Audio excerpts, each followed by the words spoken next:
You saw the title, this is every new subclass from the Heroes of Faerun book. We're about to swing like a pendulum between the extremes of awesome and utter garbage subclass design. College of the Moon Bard. Moonshine Bards start off utility focused. Level 3, you can turn invisible and teleport 30 feet as part of the bonus action you use to hand out Bardic Inspiration. You're then invisible until the end of your next turn or until you attack or cast a spell. This is effectively a better Misty Step on top of your Bardic Inspiration with no limit or resource cost as long as you have Bardic Inspiration to hand out. It's very good. You can also expend a Bardic Inspiration die to get a minor boost to your healing spells and give the creatures you heal a tiny speed boost. It's very bad. Do not waste Bardic Inspiration on this. Finally, you get a free Druid cantrip, and there's some decent options here like Guidance or Thorn Whip, or if you want to get freaky, Shillelagh. Level 6, you always have the Moonbeam spell prepared. In 2024, this is a reasonable spell that deals 2d10 damage to all creatures in a 5-foot cylinder, and then you can move the cylinder around on subsequent turns to hopefully catch a few creatures in the beam. When a Moonbard casts it, you can also modify it, so anytime a creature fails its saving throw against the Moonbeam, another creature within 60 feet regains 2d4 hit points. This is okay. Moonbeam is a fine spell, but already by level 6, there are much more powerful spells you could be casting. Finally, at level 14, you get some upgrades to your 3rd level features. Now, when you turn invisible upon giving an ally Bardic Inspiration, that ally can also turn invisible and teleport, and they remain invisible until the start of their next turn. This isn't bad defensively, but remember, invisible creatures aren't hidden, and the creature is not going to get advantage off on an attack by being invisible because they use their reaction to teleport, so there'll be no opportunity attacks,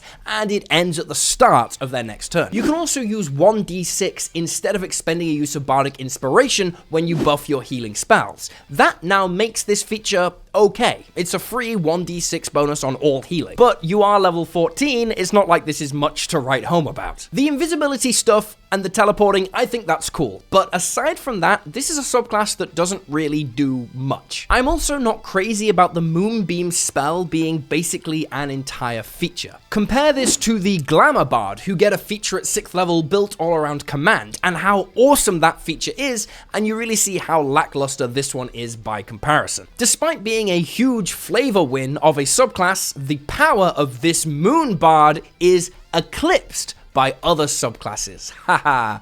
Let's keep going. By the way, if you want to build any of these, you can use the character builder on Roll20, which is where I'm getting these subclasses from. Knowledge Cleric. So this is a rework of the original Knowledge Domain Cleric, which was never great. Let's see how they did updating it to 2024. Level 3, you get proficiency in 2 skills and 1 type of artisan's tools. This isn't awful, especially if you're using the 2024 WotC crafting mechanics, but it's not enough to pull you into a subclass. The spell list, though, is actually fantastic. Command, Banishment, Confusion, Synaptic Static, all great spells, and there's some good utility options here too. Your big 3rd level feature is Mind Magic. This lets you cast a spell from your Cleric Domain spell list as long as it's from the Divination School without expending a spell slot at the cost of your Channel Divinity. Awesome! A free casting of tongues. Honestly, this is just bad. You have plenty of spell slots, and these divination spells are all kind of mid. Level 6, you get Unfettered Mind, 60 feet of telepathy that you can share with up to 5 creatures. You also get proficiency in intelligence saving throws, which isn't bad, but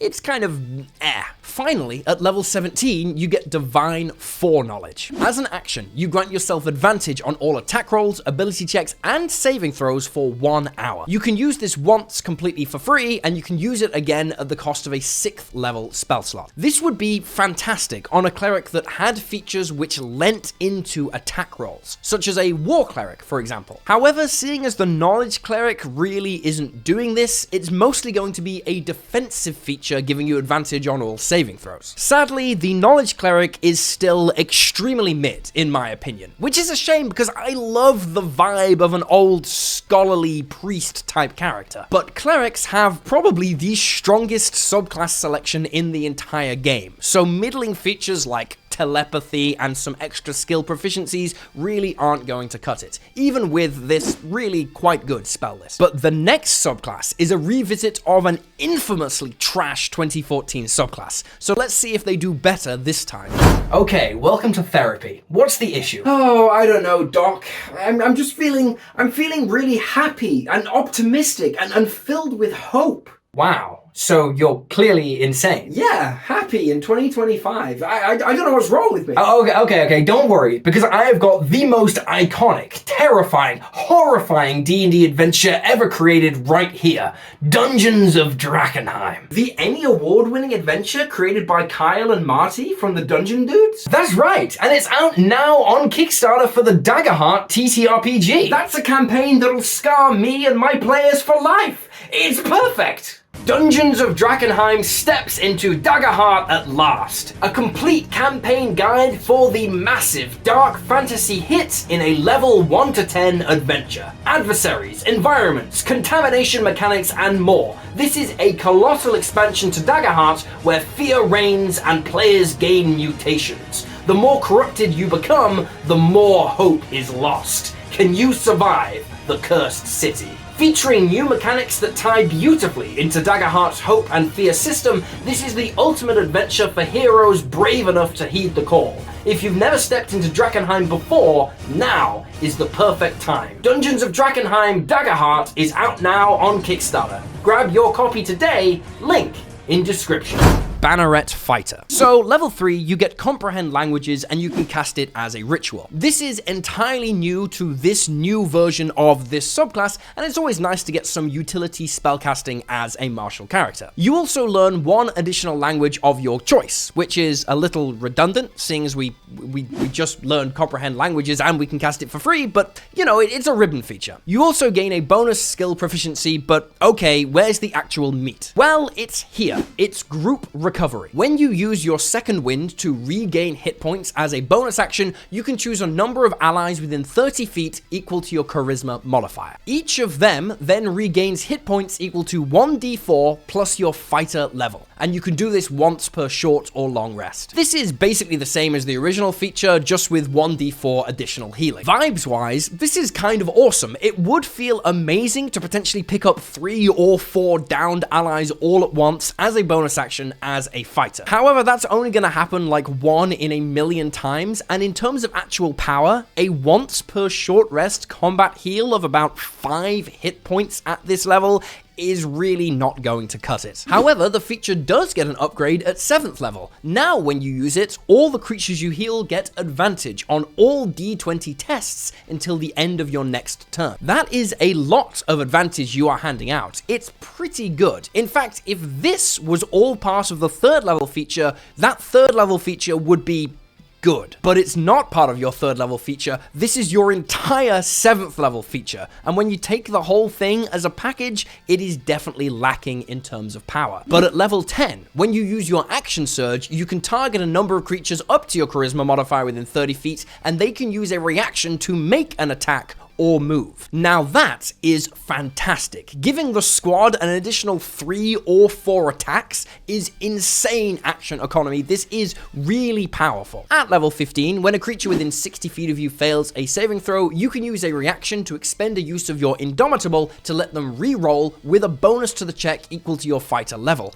This is basically going to guarantee that they succeed. It's fine. Finally, at level 18, allies can benefit from your features when they're within 60 feet of you, not 30 feet of you, and you are immune to the Charmed and Frightened conditions. Charmed and Frightened are common conditions that are painful to suffer, so this is okay, but again, as we often say, wizards are casting Wish at this level. The Banneret Fighter is not beating the allegations. I know it's a meme. WotC hate martial characters, but I struggle to look at this subclass and disagree. The vibes are really cool. Helping out your team as a fighter is so cool, but the amount of uses you get of your features are painfully low, and the features themselves are kind of low impact, apart from the action surge. Oh, that was a bit negative. Okay, we're gonna need something really amazing to pick the vibes up. But what are the odds odds of that? Genie Paladin. Okay, first things first, I'm suing Wizards of the Coast, because I had the idea to trigger cool abilities off the back of your Divine Smite by expending Channel Divinity back with my Wild Magic Paladin in 2023. Secondly, and seriously this time, this feature is amazing. I love it. You use your Divine Smite, you expend a Channel Divinity, you get a bonus cool thing that happens. It's just perfect for a Paladin. The Dao option grapples and restrains, the Afriti option deals 2d4 fire damage to 2 targets, and the Married option pushes creatures within 10 feet of you 15 feet away and knocks them prone. The Genie option even lets you teleport and gain resistance to bludgeoning, slashing, and piercing damage until your next turn. And speaking of Genie, I'm playing a live game with Ginny D, Pointy Hat, and Persephoroth at PAX Unplugged in a couple of weeks. It's from 7 till 9 PM at the Mothman Theatre on Saturday. It's free to go, come and say hey if you're in Philly. Okay, back to the subclass. All of these Channel Divinity options are great, and you get a decent subclass spell list. Nothing revolutionary, but it's fine. And that isn't all. You also get Unarmored Defense, with your AC equaling 10, plus your Dex, plus your Charisma modifier, and you can still benefit from a shield. And then you get a skill proficiency thrown in on top. Now, is Unarmored Defense going to be great for every Paladin? Yeah, probably not. Dexterity is usually your dump stat. However, I love the option it presents us as someone who loves weird D&D builds. If you were to make a Dex-based Paladin, this is the subclass to do it with. Level 7, you get the Aura of Elemental Shielding. Choose one damage type from among Acid, Cold, Fire, Lightning, or Thunder. You resist that, and so do allies in your aura. That's not bad, and you can change your choice at the start of each of your turns. Now, granted, not every combat encounter is going to benefit from this, but when it kicks in, it's going to be hugely impactful. Halving all incoming damage from certain types of enemies is massive. Level 15, you get Elemental Rebuke. When you take damage from an attack, you can use a reaction to half that damage, Uncanny Dodge style. But then the attacker has to make a Dex save, taking 2d10 plus your Charisma modifier on a failed save, half as much on a success. And you can do this multiple times per long rest. Guaranteed damage on an enemy, halving incoming damage for you. Honestly, it's pretty solid. Finally, at level 20, you get Noble Scion. It's a bonus action to activate. You gain a 60-foot flying speed, you can hover, and you can use a reaction to cause yourself or any ally within your aura to re-roll any failed attack roll, ability check, or saving throw. The fly speed is fine, albeit a bit boring. It does feel like they slap a fly speed on every subclass feature these days when they don't know what else to do with it. More on that later, and it's also a shame that the other feature here uses your reaction when we already have a great subclass reaction feature at level 15. However, being able to re-roll an ally's failed saving throw every single round is pretty good. And remember that your aura is already giving all allies +5 to their saving throws as well. All in, this is a fantastic subclass. It's cool and powerful without being busted. The flavor is on point, the abilities are fun, with the exception of the 20th level feature, which only matters in like 2% of all games. I'd say this is pretty much a perfect subclass. Winter Walker Ranger. So this is an ice-themed ranger, and we start with some icy-themed abilities. Kicking off from level 3, you are resistant to cold damage, and any cold damage you deal ignores damage resistance. That's decent. Cold damage is common in D&D, so resisting it is very nice, and although your features can't damage creatures that are immune to cold damage, at least you're not useless against creatures that resist it. The big feature is your Polar Strikes, which lets you deal an additional 1d4 cold damage when you hit a creature with a weapon attack. However, a creature can only take this damage once per turn, and the 1d4 increases to 1d6 when you reach 11th level. That is a power increase so tiny it's not worth mentioning, but an extra 1d4 on an attack isn't nothing. In fact, this represents the same power level increase as the Ranger's Capstone feature, an average of 2 additional damage on a hit. It is odd that this is only limited to weapon attacks, so if you multiclassed with a monk, they are not going to get the benefit on their unarmed strikes. Personally, I can't see why that should be the case. Also, the fact that a creature can only be damaged in this way once per turn is an odd choice. I get that it's probably there for balance, but I think that's being a little overzealous. Because of that limitation, I think this pushes the Winter Walker Ranger into more of a ranged build, because it's more likely you're going to be able to target multiple enemies with a bow on a turn, rather than being within melee range of multiple enemies to trigger your extra damage multiple times. Also at 3rd level, you get Hunter's rhyme. Anytime you cast Hunter's Mark, you gain temporary hit points equal to 1d10 plus your ranger level, and creatures marked by your Hunter's Mark can't take the disengage action. That is some fantastic temporary hit points from a first level bonus action spell, which scales across the game. You also get a small bonus spell list of icy spells. Fair enough. Level 7, you can drop a magic action to target a number of creatures equal to your wisdom modifier and have them regain hit points equal to 1d10 plus your ranger level. You also give them advantage on saves to avoid or end the frightened condition for the next hour. That isn't a terrible amount of mass healing, but much like the fighter from before, it's not going to be particularly impactful, especially as this takes a full action to do and you only get a single use per day. But level 11 brings the power back with Chilling Retribution. When a creature hits you with an attack roll, you can force it to make a wisdom saving throw as a reaction. On a fail, it is stunned and its speed is reduced to 0 until the end of your next turn. That is really good. Stunned is a brutal condition, and being able to impose it as a reaction is fantastic. This sounds like it might almost be broken,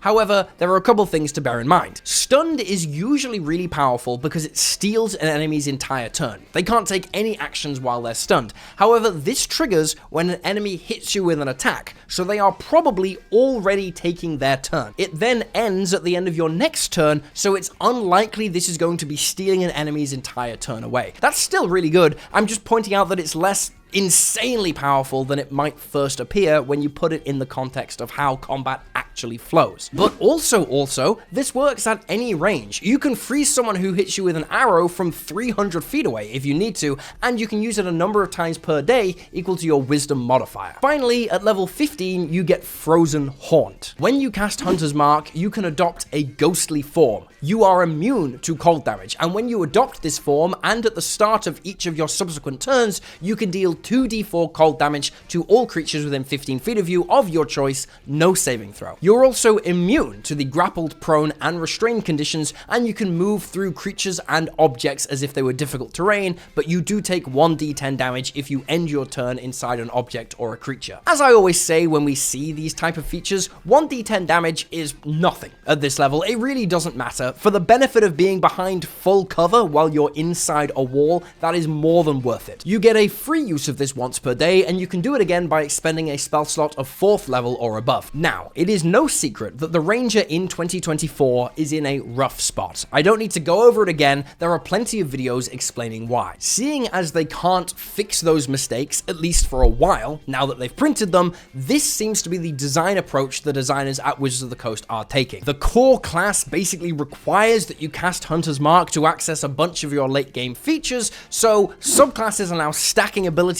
on top of Hunter's Mark to make it less of a pain in the ass to cast it. Yes, all the issues with the core Ranger still remain, but without changing those core issues, this subclass is basically the best design that you can do, and it works really quite well. This is a great Ranger subclass. I wish level 7 were a little more powerful, but that aside, everything comes together really nicely here. Scion of the 3 Rogue. This is the nothing personal kid teleports behind you meme as a subclass, and I kind of love it. Also, it's another one for the lawsuit, because my Wayfinder Ranger had this exact ability pretty much, and that came out in January this year. But what feature am I even talking about? Well, basically, when an enemy you can see within 30 feet of you takes damage and is bloodied, i.e. has 50% or less hit points, you can use a reaction to teleport next to them and make an attack roll against them. You can do this a number of times equal to your intelligence modifier per long rest, and this attack should hopefully trigger your sneak attack damage, because hopefully an ally is within 5 feet of them, having just attacked them to deal that damage. Being able to trigger your sneak attack again off your turn as a reaction is basically doubling your damage output as a rogue. You are going to really want to prioritize intelligence for this build, because getting this off as often as possible is everything for this subclass. You also get a damage resistance and a free cantrip from this table. They're all pretty good, just pick whichever one you like. Level 9, you get a new Cunning Strike option.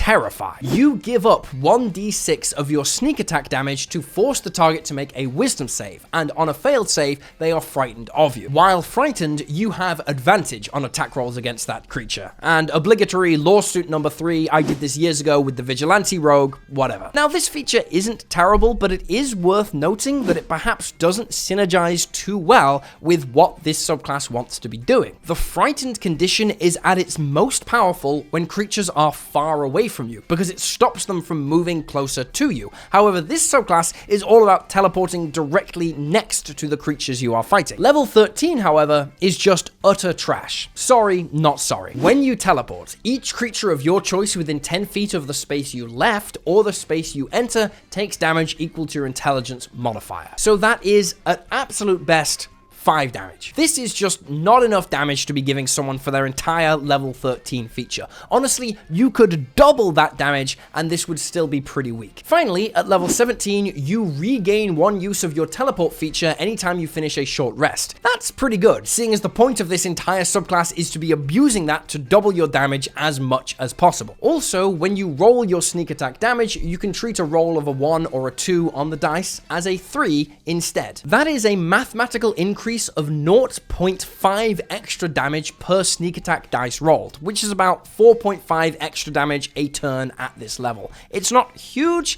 but it's not nothing. This is a subclass that starts off absolutely amazing, and then doesn't really do much else. Level 9 doesn't really impact your game plan, and level 13 is just straight up embarrassing. However, I don't know if that really matters when your level 3 feature is so good and you're having a blast saying nothing personal, kid, and shanking goblins in the back of the neck. Sometimes a cool early game feature is enough to just carry an entire subclass, and it is carrying very hard here. Personally, I would actually homebrew this one to give your later features more oomph, because that 3rd level feature is so cool, it deserves a better home. Spellfire Sorcerer. Okay, so Spellfire Sorcery is an interesting subclass. From level 3, anytime you expend a sorcery point as an action or a bonus action, you get a benefit. Either a creature within 30 feet of you takes 1d4 fire or radiant damage, or a creature within 30 feet of you gains 1d4 plus your charisma modifier, temporary hit points. Neither of these are great. 1d4 additional damage is so blah, especially as it has a sorcery point cost,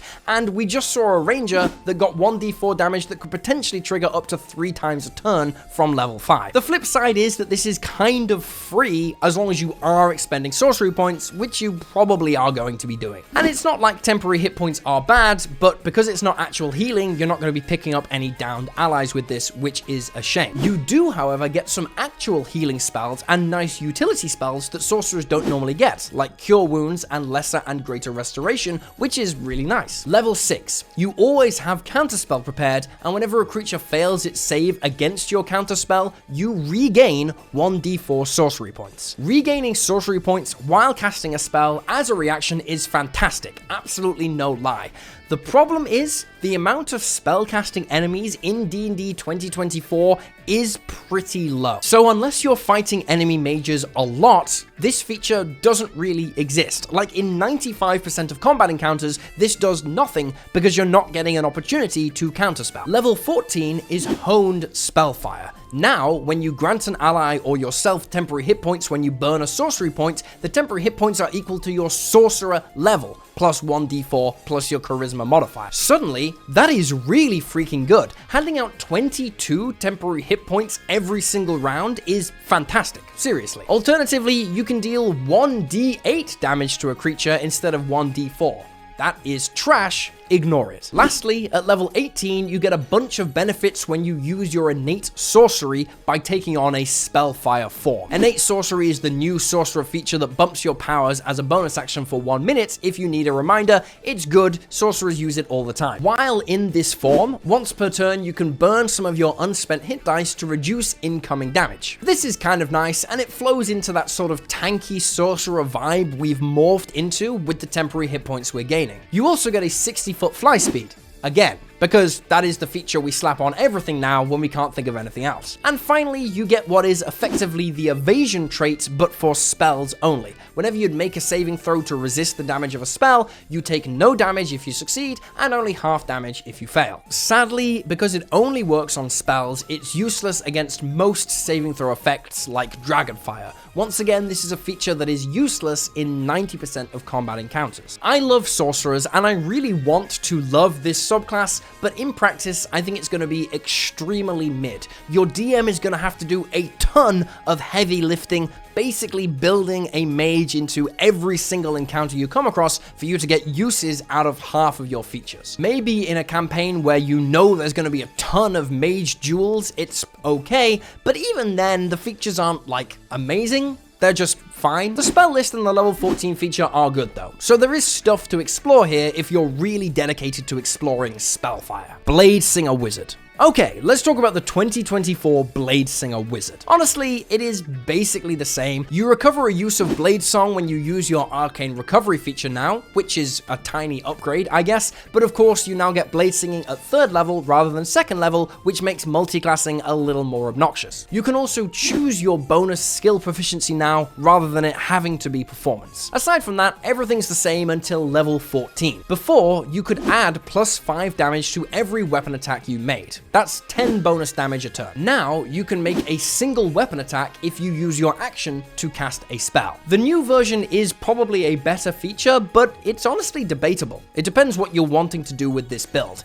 Even then though, the Bladesinger is functionally the same, which is good, right? I mean, this is potentially the most popular D&D subclass in existence. The only question raised is really, was it necessary to reprint this subclass at all? Maybe a new wizard subclass would have been a better use of time and space in this book if you're going to make no significant impactful changes. However, the ethics and philosophy behind reprinting materials from a supposedly backwards compatible edition into the new rules is a significant topic that honestly warrants its own video if I can ever be bothered. Either way, this is a funky collection of subclasses. We've got the full gamut from pretty much trash to subclasses with major highs and lows all the way up to the awesome Genie Paladin. And remember, 50% of all YouTube ad revenue this channel makes goes directly to charity, and that is only possible thanks to your support. Your direct support also funds charity initiatives we run like Power Word Meal, which saved 500,000 lives and cost me about $10,000 to run, which I could not do without direct Patreon support. All I ask is that you take a moment to seriously consider if you want to support the channel for as little as $3 a month. It makes a huge impact. And you get access to the huge D&D expansions I release every single month as well. Also remember to like and subscribe, check out other videos on the channel,